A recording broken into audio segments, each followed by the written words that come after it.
Good morning વિદ્યાર્થી મિત્રો. આપણે આજે પ્રકાશ સંશ્લેષણના ચેપ્ટરમાં પ્રકાશ સંશ્લેષણના અભ્યાસમાં આપણે બે વૈજ્ઞાનિકો બાકી હતા. અગાઉના લેક્ચરમાં આપણે 4 વૈજ્ઞાનિકો વિશે વાત આપણે પૂરી કરી. જોસેફ પ્રિસ્ટલી એક આપણે જોઈ ગયા હતા, જેમને role of air in photosynthesis એની આપણે જોઈ ગયા વાત. જ્હોન ઇન્જનહાઉસ એના વિશે પણ આપણે ગઈકાલે ચર્ચા કરતી હતી. જુલિયસ વોન સેચ અને છેલ્લે આપણે TW એન્જેલમેનનો પ્રયોગ આપણે જોઈ ગયા હતા. ત્યારબાદના જે બે વૈજ્ઞાનિકો જે સૌથી મહત્વનો ફાળો જે આપેલો છે, એક છે તે કાર્નેલિયસ વાન નીલ. કોર્નેલિયસ વાન નીલ નામના વૈજ્ઞાનિકે આ જે વૈજ્ઞાનિક જે છે, વૈજ્ઞાનિક પોતે 1891માં એમનો જન્મ થયો અને 1985માં પોતે મૃત્યુ પામ્યા. એટલે કે 1891 થી 1985 એમનો એ જીવનકાળ હતો. વિદ્યાર્થી મિત્રો, પ્રકાશ સંશ્લેષણની ઘટનાને સમજવામાં સૌથી મહત્વનો ફાળો એ આ વૈજ્ઞાનિક દ્વારા આપવામાં આવેલો છે. આ પોતે એ એક માઇક્રોબાયોલોજિસ્ટ હતા. પોતે એક શું હતા? માઇક્રોબાયોલોજિસ્ટ હતા. તેમને પ્રકાશ સંશ્લેષણની ઘટનાને સમજવામાં, પ્રકાશ સંશ્લેષણની ઘટનાને વધુ ઝીણવટપૂર્વક ડિટેલમાં આપણે સમજી શકીએ એ સમજવા માટે સૌથી મહત્વનું યોગદાન આપેલું હતું. પોતે એક માઇક્રોબાયોલોજિસ્ટ હતા અને પ્રકાશ સંશ્લેષણની ક્રિયાને સમજવા માટે સૌથી અતિ મહત્વની બાબત એમને આપણને સમજાવેલી છે. એમનો પ્રયોગ શું હતો? એમનો એક્સપેરિમેન્ટ શું હતો? એમનો પ્રયોગ આપણે જોઈએ તો એમને જાંબલી અને હરિત સલ્ફરયુક્ત બેક્ટેરિયા ઉપર, જાંબલી અને હરિત સલ્ફરયુક્ત બેક્ટેરિયા જે છે એ બેક્ટેરિયા ઉપર એમને પ્રયોગો કરેલા છે. ઉપર પ્રયોગો કર્યા. જાંબલી અને હરિત સલ્ફરયુક્ત બેક્ટેરિયા ઉપર એમને પ્રયોગો કર્યા અને એમને નક્કી કર્યું કે પ્રકાશ સંશ્લેષણની પ્રક્રિયામાં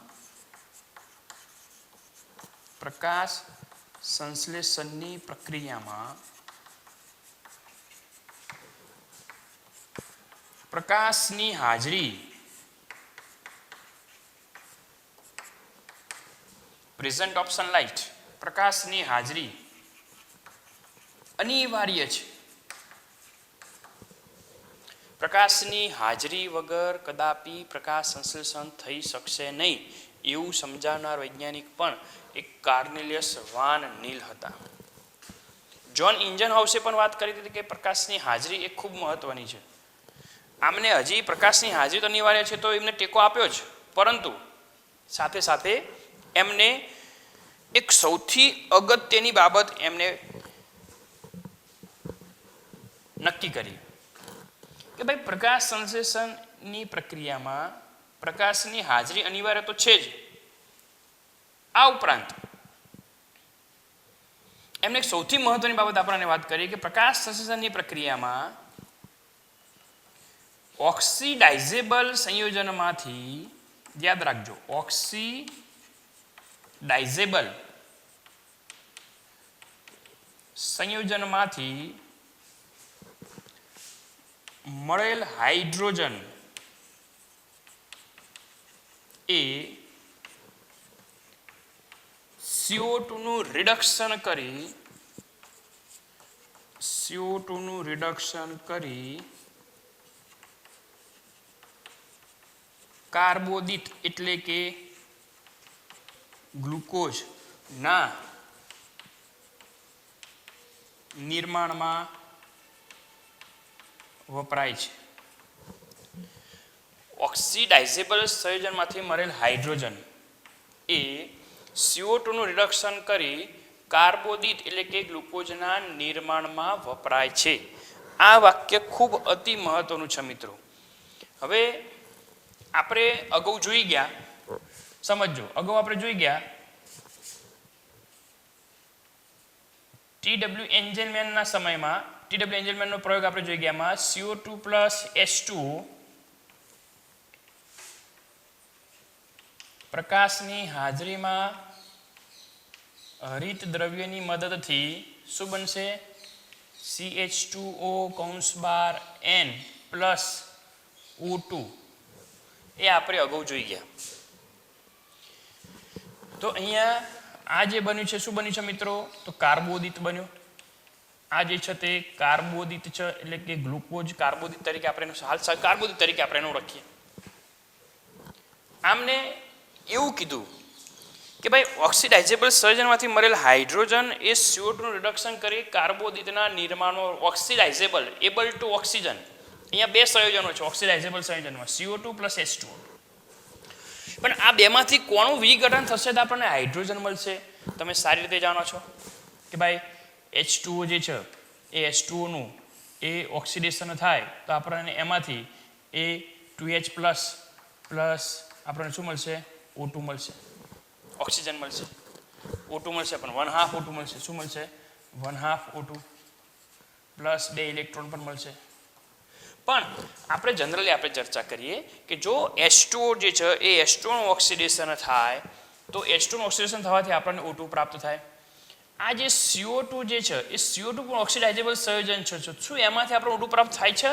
તો મિત્રો એમાંથી આપણને કાર્બોદિત પ્રાપ્ત થાય છે. એવું કોનું કહેવું છે? કાર્નેલિયસ વાન નીલનું. અને એ આપણે અહીંયા પ્રૂફ કરવું છે. અને તમને એમ થાય સાહેબ કે આ વાક્ય જે છે, વાક્ય હાલ તમને ખબર નહીં પડે. આ વાક્યને આપણે એ જ્યારે પણ હું C3 ચક્ર લઈશ, કેલ્વિન ચક્ર લઈશ, એ વખતે તમને આ વાક્ય હું ફરીથી રિપીટ કરીશ. એ વખતે આપણે ડિટેલમાં સમજવાનો પ્રયત્ન કરશું. પરંતુ અહીંયા તમે થોડું ઘણું સમજવાનો પ્રયત્ન કરો કે જ્યારે પણ આપણે જાણીએ છીએ પ્રકાશ સંશ્લેષણની સામાન્ય ક્રિયા જે છે એમાં CO2 + H2 ભાગ વચ્ચે કાર્બોદિત બને ઓક્સિજન મુક્ત થાય. તો આ જે H2O જે છે મિત્રો, એ H2O નું જ્યારે ઓક્સિડેશન થાય એટલે 2H+ + 2 ઇલેક્ટ્રોન + 1/2 O2 એ મુક્ત થશે. આ જે 2H+ અને 2 ઇલેક્ટ્રોન જે છે મિત્રો, આ હાઇડ્રોજન જે છે એ 2H+ અને 2 ઇલેક્ટ્રોન એ NADP નામનો એક સહઘટક NADP એ પોતે સ્વીકારશે. અને NADP જે છે મિત્રો, એ NADP જે છે એ NADPH2 માં ફેરવાય છે મિત્રો. શામાં ફેરવાય છે?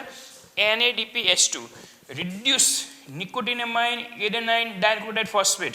આ પ્રોસેસ એ C3 ચક્રની છે, પણ હું સમજાવું છું કે આવી ઘટના ઘટિત થશે. એટલે આ H+ જે છે, H+ એ કોને સ્વીકાર્યા? NADPA શામાં ફેરવાયા? NADPH2 માં.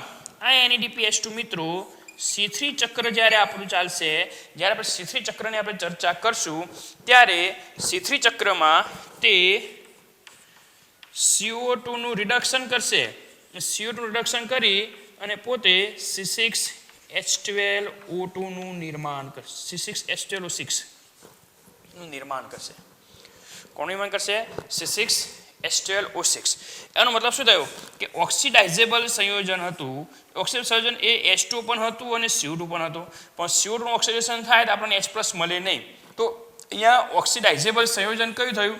ઓક્સિડાઇઝેશનમાંથી મળેલ હાઇડ્રોજન એટલે H2. ઓક્સિડાઇઝેબલ સંયોજનમાંથી મળેલ હાઇડ્રોજન એટલે કયું ઓક્સિડાઇઝેબલ સંયોજન? H2. એ હાઇડ્રોજન જે છે એ ભવિષ્યમાં CO2 નું રિડક્શન કરી અને કોના નિર્માણમાં વપરાશે? ગ્લુકોઝ. ગ્લુકોઝ એટલે કે કાર્બોદિતના નિર્માણમાં વપરાય. આ કાર્બોદિતના નિર્માણમાં વપરાશે એવું કહેનાર, ટૂંકમાં સમજાવનાર જો કોઈ વૈજ્ઞાનિક હોય તો એ હતા કોર્નેલિયસ વાન નીલ. આને આપણે બીજી રીતે ટૂંકમાં સમજવું હોય તો ઓક્સિડાઇઝેબલ સંયોજન, ટૂંકમાં આપણે આ રીતે પણ લખી શકીએ, ઓક્સિડાઇઝેબલ સંયોજન. ઓક્સિડાઇઝેબલ સંયોજન જે છે કયું હતું ભાઈ? અહીંયા H2O. એ H2O માંથી આપણને શું પ્રાપ્ત થશે? હાઇડ્રોજન. એ હાઇડ્રોજન છે, હાઇડ્રોજન એ કોનું રિડક્શન કરશે? CO2 નું રિડક્શન કરશે. પણ ડાયરેક્ટ નહીં કરે, કોના દ્વારા કરશે? NADP દ્વારા. અને CO2 રિડક્શન કરી શું બનાવશે? તો CH2O (N) કાર્બોદિતનું નિર્માણ કરશે. એટલે કે ઓક્સિડાઇઝેબલ સંયોજનમાંથી મળેલ હાઇડ્રોજન એ CO2 નું રિડક્શન કરી અને કાર્બોદિતના નિર્માણમાં વપરાય એ સમજાવનાર વૈજ્ઞાનિક સૌપ્રથમ કોર્નેલિયસ વાન નીલ હતા. બીજી બાબત, એમને એ પણ જોયું કે જ્યારે આ H2O જે છે એ H2O નું ઓક્સિડેશન થશે. શું થશે? ઓક્સિડેશન. CO2 નું પણ ઓક્સિડેશન થાય, CO2 નું રિડક્શન થાય, CO2 રિડ્યુસ પામે, CO2 નું શું થશે? રિડક્શન થશે. H2 નું ઓક્સિડેશન થાય છે, જ્યારે CO2 નું રિડક્શન થશે, CO2 રિડક્શન થાય તો આપણને કાર્બોદિત મળે. જ્યારે H2O નું ઓક્સિડેશન થાય છે આપણને શું મળે છે મિત્રો? ઓક્સિજન મળે છે. એટલે અહીંયા જ્યારે આપણે પ્રકાશ સંશ્લેષણની પ્રક્રિયાનું સમીકરણ અગાઉ આપણે જોઈ ગયા કે CO2 + H2O gives CH2O + O2. તો આ પ્રકાશ સંશ્લેષણની પ્રક્રિયામાં મુક્ત થતો જે O2 જે હતો એ મુક્ત થતો O2 નો સ્ત્રોત, એ O2 શામાંથી મુક્ત થયું? એ O2 નો સ્ત્રોત એ કાર્બન ડાયોક્સાઇડ નથી. અહીંયા તમે જુઓ, કાર્બન ડાયોક્સાઇડમાં ઓક્સિજન છે, H2O માં ઓક્સિજન છે, તો આપણને એમ થાય કે આ ઓક્સિજન શામાંથી મુક્ત થયા? એ H2O માંથી મુક્ત થયા કે CO2 માંથી મુક્ત થયા? તો મિત્રો આ H2O માંથી જ્યારે એનું ઓક્સિડેશન થયું તો મુક્ત થતો O2 નો સ્ત્રોત એ પાણી છે. મુક્ત થતો O2 નો સ્ત્રોત કોણ છે? પાણી. એવું સમજાવનાર વૈજ્ઞાનિક પણ એ કોણ હતા? સૌપ્રથમ એવું અનુમાન કર્યું તેમને એવું અનુમાન કર્યું કે હરિત વનસ્પતિમાં પ્રકાશ સંશ્લેષણની પ્રક્રિયા દરમિયાન O2 જે છે એ O2 એ નહીં કે CO2 માંથી પરંતુ H2O માંથી ઉત્પન્ન થાય તેવું અનુમાન કરનાર વૈજ્ઞાનિક પણ કોર્નેલિયસ વાન નીલ હતા. પણ એને વધુ સારી રીતે પ્રૂફ કરનાર વૈજ્ઞાનિક રોબર્ટ હિલ હતા. પછી જોઈએ છે હિલની પ્રક્રિયા. પણ અહીંયા H2O, હવે એમને એના માટે શું કર્યું? તેમને એક પ્રયોગ કર્યો કે ભાઈ H2O જે છે એ H2O નું જ્યારે વિઘટન થાય તો એમાંથી ઓક્સિજન મુક્ત થાય. CO2 નું જ્યારે વિઘટન કરવામાં આવે તો એમાંથી પણ O2 મુક્ત થવું જોઈએ. તો એના માટે એમણે શું કર્યું? રેડિયો સમસ્થાનિક ઓક્સિજનનો ઉપયોગ કર્યો. શાનો ઉપયોગ કર્યો? રેડિયો આઇસોટોપિક ટેકનિકની મદદથી વનસ્પતિમાં મુક્ત થતો O2 નો સ્ત્રોત કોણ છે એ એમને સમજાવવાનો પ્રયત્ન કર્યો. દાખલા તરીકે H2O છે. હવે H2O જે છે એ H2O નું જે આપણે રેડિયો આઇસોટોપ ઓક્સિજન આપણે O18 થી આપણે એને રેડિયો એક્ટિવ બનાવી દઈએ તો અહીંયા મુક્ત થતો O2 જે છે એ પણ કેવો હોવો જોઈએ? O18 હોવો જોઈએ. અહીંયા એમને CO2 જે છે CO2 માંથી ઓક્સિજનને O16 રેડિયો એક્ટિવ બનાવી દીધો તો અહીંયા મુક્ત થતો O2 નો સ્ત્રોત જે છે તો અહીંયા મુક્ત જે O2 થાય છે એ O2 કેવો મળવો જોઈએ? તો જે O2 જે છે એ O16 મળવો જોઈએ. પરંતુ મળે છે કયો? O18. એનો મતલબ ફિક્સ થઈ ગયો કે આપણે કોને રેડિયો એક્ટિવ બનાવ્યું હતું? પાણીને, નહીં કે CO2 ને. એક પ્રયોગમાં આપણે ફક્ત પાણીને આપણે રેડિયો એક્ટિવ બનાવીએ, એક પ્રયોગમાં આપણે CO2 ને રેડિયો એક્ટિવ બનાવીએ. તો જ્યારે પાણીને રેડિયો એક્ટિવ બનાવવામાં આવે છે તો જ્યારે જે O2 મુક્ત થયો એ O2 પણ રેડિયો એક્ટિવ જ હતો. એનો મતલબ એમ થયો કે એ O2 એ પાણીમાંથી મુક્ત થયો અને CO2 જે છે એ CO2 માંથી જ્યારે CO2 ને આપણે રેડિયો એક્ટિવ બનાવ્યો O16 વડે, પરંતુ જ્યારે મુક્ત થયો O2 તો એ O2 જે હતો એ O2 એ રેડિયો એક્ટિવ 16 નો હતો. આની ઉપરથી પણ નક્કી થાય કે પાણીનું જ્યારે ઓક્સિડેશન થાય, પાણીનું પ્રકાશ પ્રેરિત વિઘટન થાય ત્યારે એમાંથી O2 મુક્ત થાય અને મુક્ત થતો O2 નો સ્ત્રોત પણ એ પાણી છે એમ આપણે કહેવું હોય તો કહી શકીએ. વિદ્યાર્થી મિત્રો, આ તો આપણે એક વાત કરી કે ભાઈ પ્રકાશ સંશ્લેષણની પ્રક્રિયામાં પ્રકાશની હાજરી અનિવાર્ય. આ એક કથન સૌથી બાબત ધ્યાનમાં રાખજો. પ્રકાશ સંશ્લેષણ આવશ્યક રીતે એ પ્રકાશ ઉપર જ આધારિત છે, જેમાં પ્રકાશ સંશ્લેષણમાં આવશ્યક પ્રકાશ છે જેની અંદર ઓક્સિડાઇઝેબલ સંયોજનમાંથી મળેલ હાઇડ્રોજન એ CO2 નું રિડક્શન કરશે. કોની મદદથી? NADPH2 ની મદદથી. કઈ ક્રિયામાં? C3 ચક્રમાં, અને ગ્લુકોઝનું નિર્માણ કરશે. આવું એમને સમજાવ્યું. પણ અહીંયા બીજી એક બાબત ધ્યાનમાં લેવાની છે. આપણે એમને એક બાબત બીજી પણ સમજાવી, એ બરાબર તમારે સમજવાનું છે. ધ્યાનમાં રાખજો કે અહીંયા એમને કયા બેક્ટેરિયા લીધા છે? જાંબલી અને હરિત સલ્ફરયુક્ત બેક્ટેરિયા. સામાન્ય સ્થિતિમાં જ્યારે આપણે CO2 + H2O, ધ્યાનમાં રાખજો આપણે સમીકરણ લખ્યું છે CO2 + H2O, તો હું અહીંયા લખું કે 2H2O + CO2 gives CH2O (N) + O2 + H2O. મેં 2 લખ્યા છે માટે હું અહીં H2O મુક્ત કરું છું. મેં 2 નથી લખ્યા માટે અહીં મેં H2O મુક્ત નથી કર્યા. 2H2O + CO2 gives, તો શું બનશે? કાર્બોદિત, ઓક્સિજન અને H2O મુક્ત થયા. ચલો, આમાં તમને ખ્યાલ આવી ગયો છે. પરંતુ અહીંયા સલ્ફરિક બેક્ટેરિયા છે. સલ્ફરિક બેક્ટેરિયામાં પ્રકાશ સંશ્લેષણની પ્રક્રિયામાં પાણી ભાગ નથી ભજવતું. સલ્ફરિક બેક્ટેરિયા જે છે એ સલ્ફરિક બેક્ટેરિયામાં પ્રકાશ સંશ્લેષણની પ્રક્રિયામાં પાણી ભાગ નથી ભજવતું. એટલે એમને શું લખ્યું છે અહીંયા સમીકરણમાં તમારા બુકમાં? તો 2H2A + CO2 લખ્યું છે. આવું જોઈ લેજો જરા બુકમાં.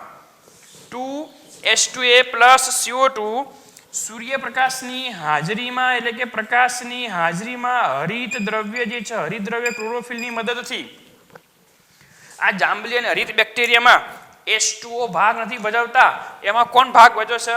Hydrogen sulphide. તો શું મુક્ત થાય છે? તો અહીંયા A2 + CH2O (N) પ્લસ, ધ્યાનમાં રાખજો, H2O.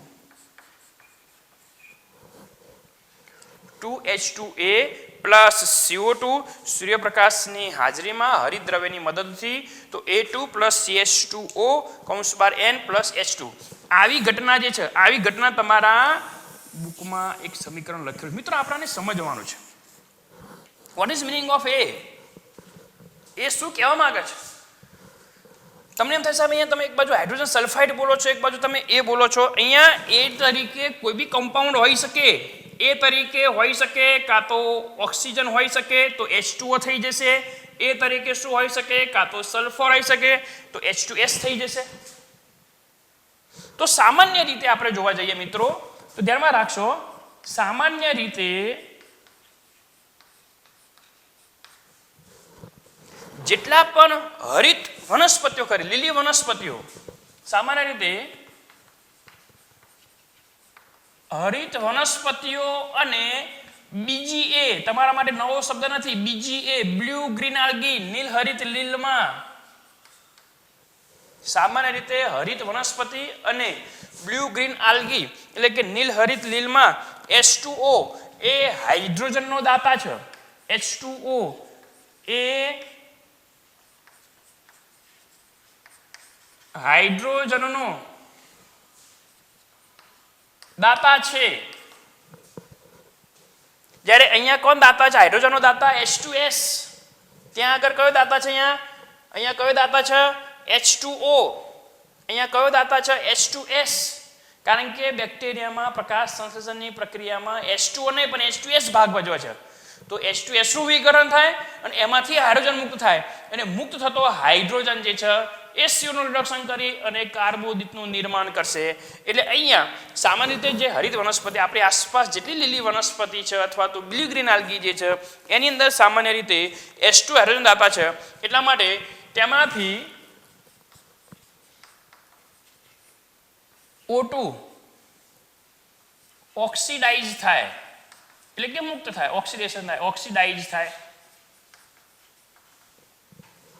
હવે H2O હોય હાઇડ્રોજનનો દાતા, તો સ્વાભાવિક છે એમાંથી જે O2 મુક્ત થશે. પરંતુ જાંબલી અને આપણે જે વૈજ્ઞાનિક જે બેક્ટેરિયા જાંબલી અને હરિત સલ્ફરયુક્ત બેક્ટેરિયામાં, જાંબલી અને હરિત સલ્ફરયુક્ત બેક્ટેરિયામાં H2S એ હાઇડ્રોજનના દાતા છે. કોણ દાતા છે? H2S. એટલે એમાં ઓક્સિજન હશે નહીં. પેલામાં કોણ દાતા હતું? H2O. કોણ દાતા હતું? H2O દાતા હતું હાઇડ્રોજનના. અને જ્યારે અહીંયા વાન નીલે જે પ્રયોગ કર્યો છે, જે બેક્ટેરિયા લીધા છે, જે સજી લીધો છે, એમાં હાઇડ્રોજનના દાતા કોણ છે? તો H2S છે મિત્રો.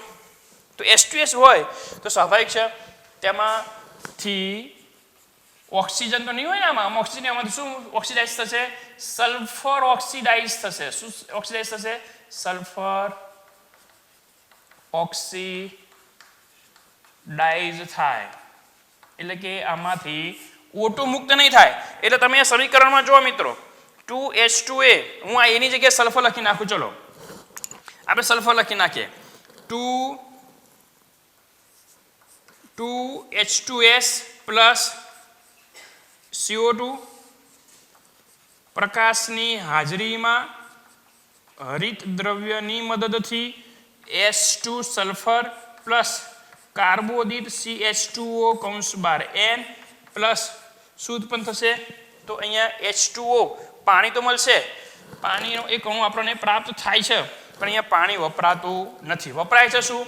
હાઇડ્રોજન સલ્ફાઇડ H2S વપરાય છે. એટલે તમે અહીંયા જોઈ શકો છો, અહીંયા કોઈ જગ્યાએ આપણને O2 પ્રાપ્ત થતો નથી, કારણ કે પ્રક્રિયામાં શું નથી? પાણી નથી. જો પ્રક્રિયામાં પાણી હોત તો શું પ્રાપ્ત થતું હોત? O2 પ્રાપ્ત થતો હોત. આની ઉપરથી નક્કી થાય કે પ્રકાશ સંશ્લેષણની પ્રક્રિયામાં મુક્ત થતો જે O2 જે છે, આપણે કહીએ છીએ કે વનસ્પતિ CO2 ગ્રહણ કરે ને O2 મુક્ત કરે, આ મુક્ત થતા O2 નો સ્ત્રોત નહીં કે CO2 પરંતુ શું છે? પાણી છે. એમ આપણે કહેવું હોય તો કહી શકીએ. આવું અનુમાન એ કયા વૈજ્ઞાનિકે લગાવ્યું? કોર્નેલિયસ વાન નીલ. તેમને અનુમાનિત કર્યું કે હરિત વનસ્પતિમાં O2 નું નિર્માણ એ H2O માંથી થાય. આને આપણે વધુ સારી રીતે સમીકરણને લખવું હોય, હજી આપણે ડિટેલમાં, તો આપણે લખી શકીએ કે 12H2S plus 6CO2. કારણ કે પ્રકાશ સંશ્લેષણની પ્રક્રિયામાં આપણે જાણીએ છીએ કે ગ્લુકોઝ બને તો 6 કાર્બન C6H6, તો સામે કેટલા CO2 વપરાય? 6 CO2 વપરાય. વધુ ડિટેલમાં આપણે આગળના પ્રકરણમાં, આગળના પોઈન્ટમાં આપણે અભ્યાસ કરવાના છીએ. પણ આનું સમગ્ર સમીકરણ, આનુષંગિક સમીકરણ કોનું? જાંબલી અને હરિત સલ્ફરિક બેક્ટેરિયામાં જે પ્રકાશ સંશ્લેષણ થાય એનું આનુષંગિક સમીકરણ 12H2S 6CO2 પ્રકાશ બેક્ટેરિયલ હરિત દ્રવ્યમાં. કયા દ્રવ્યમાં? બેક્ટેરિયલ હરિત દ્રવ્ય જે છે, બેક્ટેરિયલ હરિત દ્રવ્યની અંદર શું મુક્ત થશે? તો ભાઈ એક તો શું બનશે? C6H12O6 પ્લસ તો ગ્લુકોઝ બનશે. હું ડાયરેક્ટ લખું છું કારણ કે અહીંયા 6 CO2 લખ્યા છે, એટલે હું ડાયરેક્ટ ગ્લુકોઝ લખીશ. અહીંયા આપણે ખાલી CO2 લખ્યા હતા માત્ર, એટલા માટે આપણે ખાલી કાર્બોદિતનું સામાન્ય સૂત્ર અહીંયા સમજાવ્યું હતું. અહીંયા આનુષંગિક સમીકરણ સમગ્ર C6H12O6 પ્લસ જે અહીંયા સલ્ફરના 12 અણુ પ્લસ શું મુક્ત થશે? H2O 6H2O એ આપણને પ્રાપ્ત થશે. આ સમીકરણ જે છે એ સમીકરણ એ અતિ મહત્વનું સમીકરણ જે છે, જે આપણને જાંબલી અને હરિત બેક્ટેરિયામાં આ રીતે પણ આપણે સમજવું હોય તો સમજી શકીએ. તમારા બુકમાં આ સમીકરણ આપેલું છે, જેમાં અહીંયા H2S ની જગ્યાએ A લખેલું છે. એનો મતલબ એમ થાય કે અહીંયા તમે ઓક્સિજન પણ લઈ શકો, અન્ય કોઈ બી કમ્પાઉન્ડ તમે અહીંયા લઈ શકો. એટલે અહીંયા H2O લો તો O2 બતાવવા પડે, અને જો આપણે A2માં જો તમે ઓક્સિજન લો તો અહીંયા ઓક્સિજન બતાવવાનો, અહીંયા સલ્ફર લો તો તમારે સલ્ફર બતાવવાનો. પણ અહીંયા હકીકતમાં આપણે અહીંયા વાત કરી કે ભાઈ જાંબલી હરિત બેક્ટેરિયામાં સલ્ફર જે છે એ હાઇડ્રોજનનો દાતા છે, એટલે એમાં પાણી નથી. માટે આ બેક્ટેરિયા જે બેક્ટેરિયા પ્રકાશ સંશ્લેષણ કરશે પણ O2 મુક્ત કરશે નહીં. એનો મતલબ એમ થયો દરેક પ્રકાશ સંશ્લેષણ કરતો સજીવ CO2 ગ્રહણ કરે પરંતુ O2 મુક્ત કરે જ તે જરૂરી નથી. જેનું ઉદાહરણ છે એ જાંબલી અને સલ્ફરયુક્ત બેક્ટેરિયા. તો આ વાત હતી એ કોર્નેલિયસ વાન નીલની વાત હતી અને તેમને આની ઉપરથી છેલ્લે એક અનુમાન કર્યું કે હરિત વનસ્પતિમાં એમનું અનુમાન શું હતું? અનુમાન કહીએ છીએ આપણે કે હરિત વનસ્પતિઓમાં મુક્ત થતો O2 નો સ્ત્રોત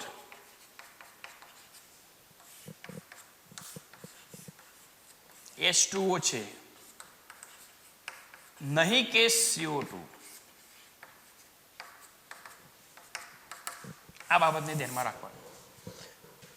હરિત વનસ્પતિઓમાં મુક્ત થતો O2 નો સ્ત્રોત એ H2O છે, નહીં કે CO2. આનાથી ઉલટું જાંબલી અને હરિત સલ્ફરયુક્ત બેક્ટેરિયામાં મુક્ત થતા,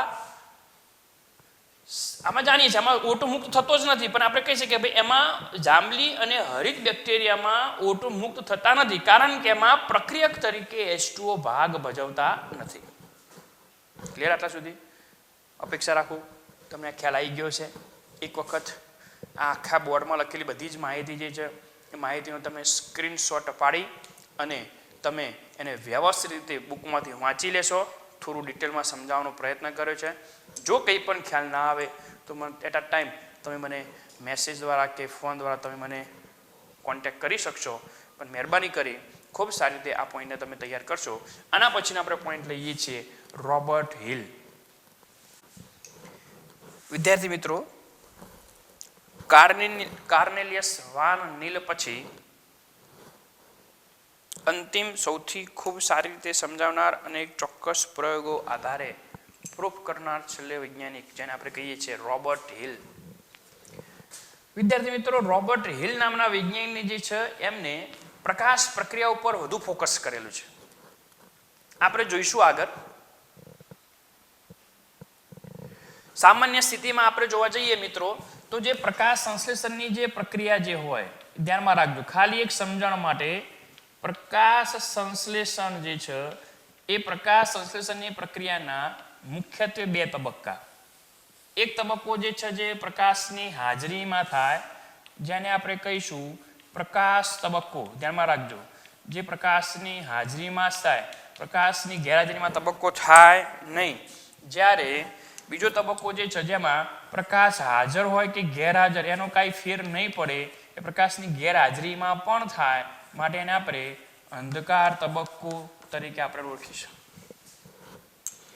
આ જે પ્રકાશ તબક્કો જે છે મિત્રો એ પ્રકાશ તબક્કામાં ફરતી પાછા બે ઘટનાઓ ઘટિત થતી હોય છે. એક પ્રકાશ પ્રેરિત પાણીનું વિઘટન,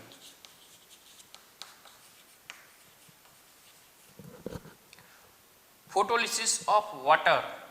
આ પ્રકાશ પ્રેરિત પાણી વિઘટન થાય પાણીનું, પણ એ પ્રકાશની હાજરીમાં જ થાય.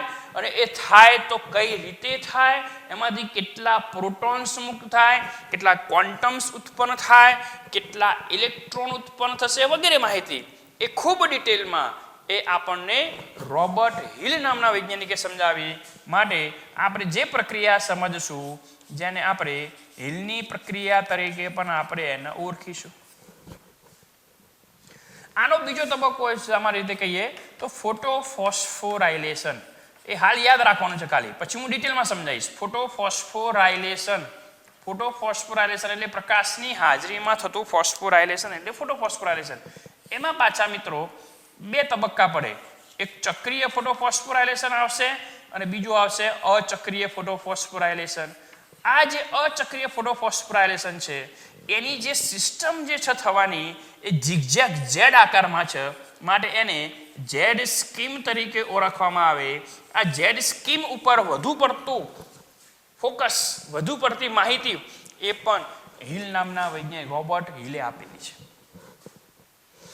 જ્યારે મિત્રો આટલી પ્રક્રિયા થાય પ્રકાશ પ્રેરિત પાણીનું વિઘટન થાય, ચક્રીય અને અચક્રીય ફોટોફોસ્ફોરાયલેશન થાય. ટૂંકમાં આટલી ઘટના એ વનસ્પતિના પર્ણમાં થાય એટલે પ્રકાશ તબક્કો પૂરો થાય એટલે મિત્રો આપણને એટીપી અને NADPH2 આવા બે નિપજો આપણને પ્રાપ્ત થશે. અને આ બંને નિપજો જે છે મિત્રો એ બંને નિપજો એ અંધકાર તબક્કામાં વપરાશે, જેને આપણે બીજા શબ્દોમાં જૈવ સંશ્લેષણ તબક્કા તરીકે પણ આપણે ઓળખીશું. જૈવ સંશ્લેષણ તબક્કો. આ તબક્કો કેલ્વિન નામના વૈજ્ઞાનિકે સમજાવ્યો માટે એને કેલ્વિન ચક્ર તરીકે ઓળખીશું. કેલ્વિન ચક્ર તો કેલ્વિનનો તબક્કો. આ એટીપી અને NADPH2 એ આ તબક્કામાં વપરાશે અને આ તબક્કામાં વપરાઈને અંતે શાનું નિર્માણ થશે? તો એ ગ્લુકોઝનું નિર્માણ થશે. આટલી ઘટનાઓ આપણે ડિટેલમાં આ ચેપ્ટરમાં શીખવાની છે. પણ અહીંયા જે પ્રકાશ પ્રેરિત પાણીનું વિઘટન હતું અને જેડ સ્કીમ જે હતી એ બંને પ્રક્રિયામાં એ કોનો ફાળો છે?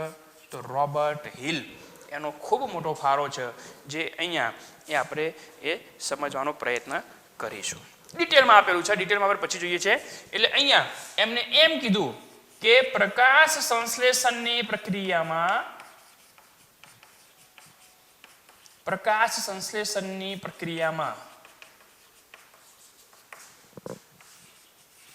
મુક્ત થતો O2 નો સ્ત્રોત એ H2O છે, નહીં કે CO2. તો તમને એમ થશે સાહેબ અગાઉના રોબર્ટ નીલ તમે જે અગાઉ કાર્નેલિયસ વાન નીલમાં પણ આ સમજાવ્યું હતું, પણ એમાં એમનું અનુમાન હતું. એમને પ્રૂફ કરી દીધું અને ખૂબ ડિટેલમાં સમજાવ્યું છે, જે આપણે જ્યારે પેલા તબક્કા જોઈશું ત્યારે આપણે એની ચર્ચા કરશું. એટલે કે પ્રકાશ સંશ્લેષણની પ્રક્રિયામાં મુક્ત થતો O2 નો સ્ત્રોત એ પાણી છે, નહીં કે CO2. અને આ બાબત જે છે એ બાબત એમને સમજાવી.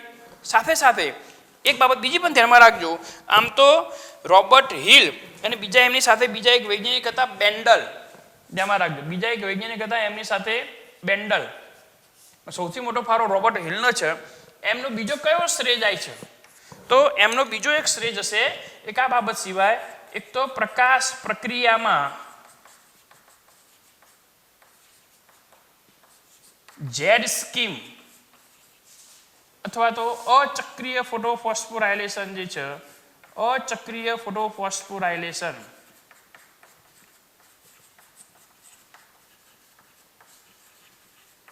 જેને આપણે જેડ સ્કીમ તરીકે ઓળખીશું, એ જેડ સ્કીમનો વિગતવાર અભ્યાસ કર્યો.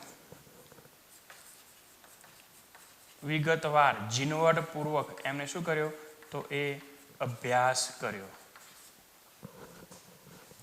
ધ્યાનમાં રાખશો. બીજી બાબત, તેમને સૌ પ્રથમ ઈસવીસન 1939માં તેમને ઈસવીસન 1939માં પર્ણોમાંથી હરિત કણનું અલગીકરણ પણ કર્યું. એમને ઈસવીસન 1939માં હરિતકણમાંથી પર્ણમાંથી હરિતકણનું શું કર્યું? એમને અલગીકરણ કર્યું. અને એમને અન્ય કેટલાક પ્રયોગો કરેલા છે જે CO2ની ગેરહાજરીમાં કરેલા છે, પણ એ પ્રયોગો વિશે આપણે ડિટેલમાં હાલ નથી જવાનું.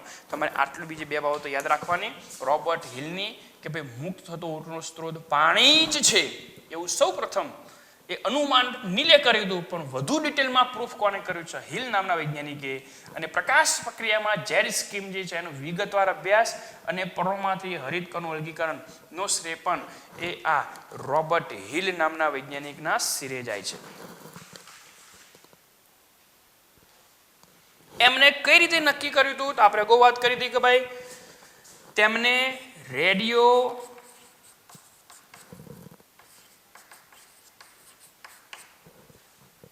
એક્ટિવ પદાર્થ રેડિયો આઇસોટોપ જે છે એ રેડિયો આઇસોટોપિક ટેકનિકની ઉપયોગની મદદથી રેડિયો આઇસોટોપ ટેકનિકની મદદથી રેડિયો આઇસોટોપ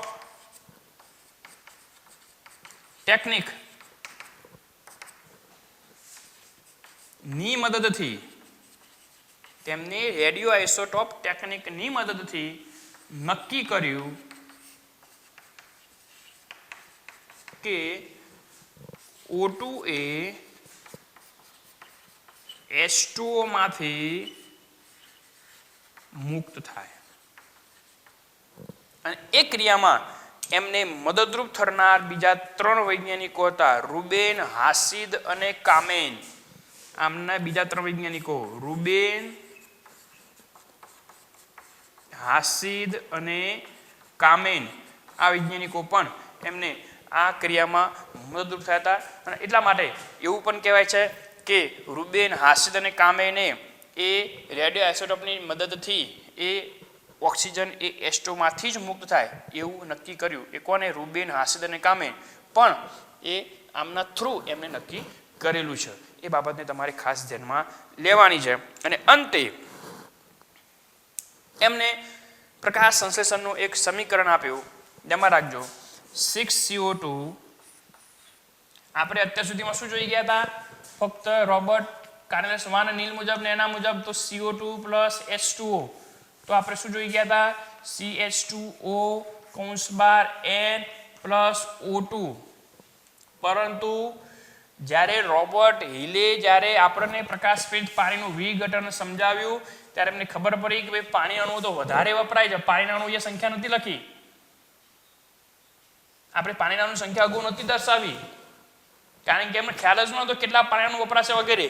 એટલે માટે ખૂબ ડિટેલમાં અભ્યાસ કરી અને અંતે એમને ખૂબ સારામાં સારું સ્પષ્ટ સમીકરણ આપ્યું 6CO2 plus 12H2O gives C6H12O6 plus 6O2 plus 6H2O. આ સમીકરણ જે છે એ સમીકરણ આપણને કોને આપ્યું? તો એ રોબર્ટ હિલે આપ્યું. પરંતુ આની અંદર એક બાબત ધ્યાનમાં રાખવાની છે. આમાં એમને સમસ્થાનિકોનો ઉપયોગ કરેલો છે. 6CO2 માં ઓક્સિજન જે છે એ 16 રેડિયોએક્ટિવ આઇસોટોપથી મદદથી, H2O માં 18 રેડિયો આઇસોટોપની મદદથી. માટે અહીંયા મુક્ત થતો O2 નો સ્ત્રોત એ 18, અહીંયા પણ પાણીમાં એટલે 18 અને અહીંયા આવશે કયો આવશે 16. એટલે ગ્લુકોઝના નિર્માણમાં ધ્યાનમાં રાખજો ગ્લુકોઝના નિર્માણમાં જે ઓક્સિજન જે છે એ ઓક્સિજન એ CO2 નો છે, નહીં કે પાણીનો. અને આ O2 જે મુક્ત થાય એનો ઓક્સિજન એ H2O નો છે, નહીં કે CO2 નો. એ બાબત પણ એ એમને સમજાવવાનો આપણને શું કર્યો છે? પ્રયત્ન કર્યો છે. આ સાચું સમીકરણ જે સમગ્ર પ્રકાશ સંશ્લેષણની પ્રક્રિયાનું પ્રતિનિધિત્વ કરે છે. આ સાચું સમીકરણ કે જે સમગ્ર પ્રકાશ સંશ્લેષણની પ્રક્રિયાનું પ્રતિનિધિત્વ કરે છે. બીજું મિત્રો અહીંયા ધ્યાનમાં રાખજો આપણે લખીએ કે ભાઈ 6CO2 plus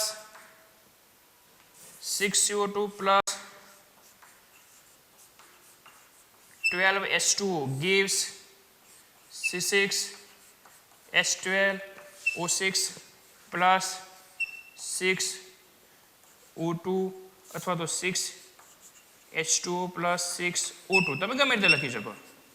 તો અહીંયા એક વસ્તુ યાદ રાખજો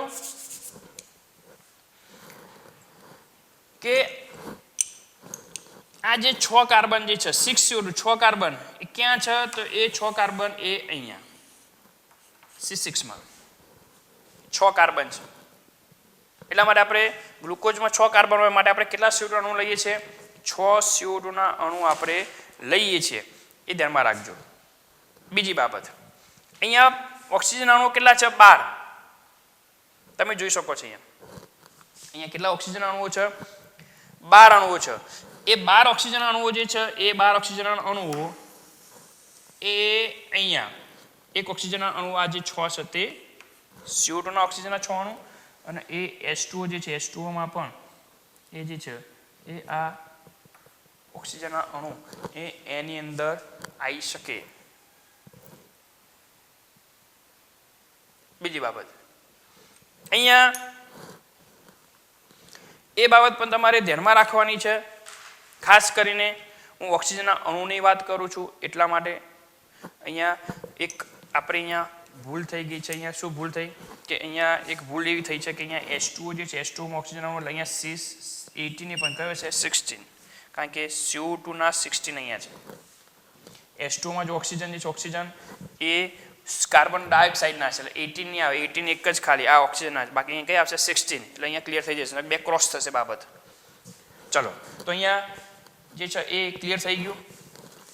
ઓક્સિજન 6 CO2 એટલે 6 દુ 12 અણુ તો 12 અણુમાંથી 6 ઓક્સિજન અણુ ગ્લુકોઝના નિર્માણમાં 6 અહીંયા પાણીના નિર્માણમાં.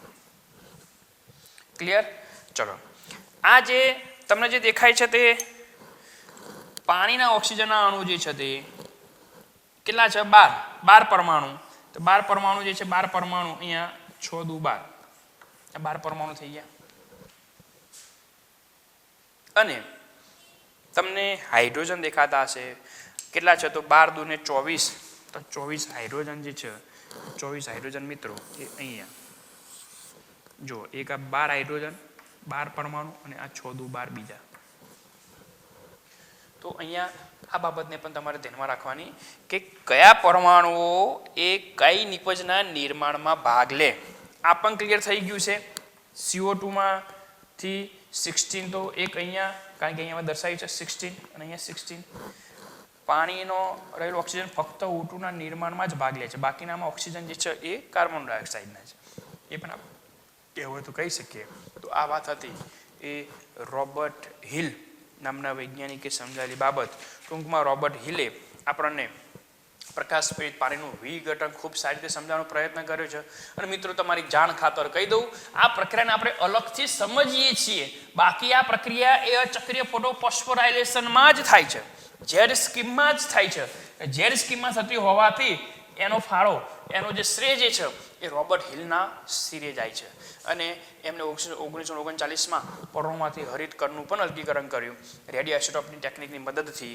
એમના બીજા મિત્રો જે હતા સહાધ્યાયી મિત્રો એમને જે મદદરૂપ થતા રૂબેન હાસિદ અને કામેન વગેરે વૈજ્ઞાનિકો પણ એમને મદદરૂપ થયા. અને આ રીતે આપણે રોબર્ટ હિલનો પ્રકાશ સંશ્લેષણના અભ્યાસમાં ફાળો સમજવો તો સમજી શકીએ. સમગ્ર માહિતીને તમે સ્ક્રીનશોટ લઈ અને વ્યવસ્થિત રીતે તમે નોંધી લેજો.